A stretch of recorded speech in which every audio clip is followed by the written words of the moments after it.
everyone, welcome to Neon Iguana. I am William Settle, and today we're going over my top fantasy movies from the era before the Lord of the Rings films.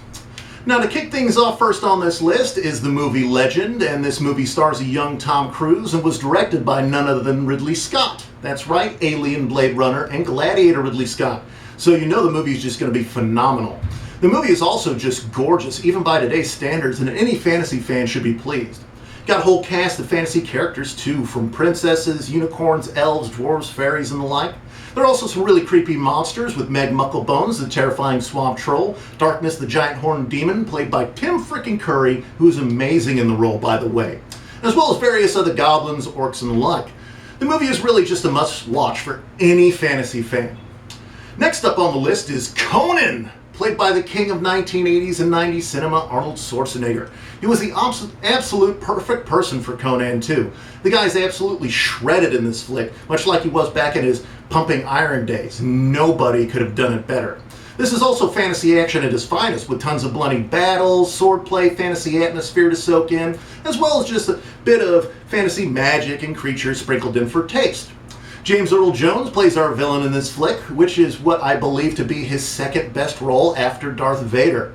There's also a sequel, which is just as good as the first, and it even has Wilt Chamberlain basketball fans, just in case you're interested. So give it a watch, it's really just an amazing flick. And finally, last on the list is the extremely fantastical Never-Ending Story, which is just a children's book come to life, and although it's intended just for kids, I think adults can get into it too, due to just how much it sucks you in with all its amazing spectacle and grandiose fantasy atmosphere.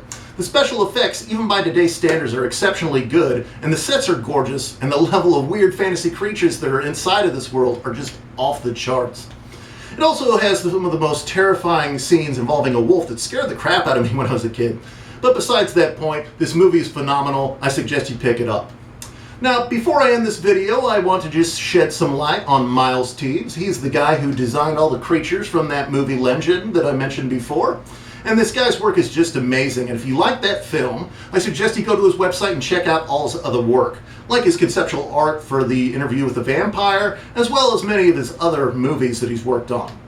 He also has a series of books, The Demon Hunter's Handbook, The Dragon Hunter's Handbook, and The Vampire Hunter's Handbook, that you can find on Amazon, and he illustrated all of those. And I was able to find mine extremely cheap on Amazon used, so possibly you'd be able to do the same. Now, before I end this video, I just want to say thank you for watching, and if you have any input that you would like to say, possibly giving me more information for a second iteration of this series, go ahead and do so in the comments below.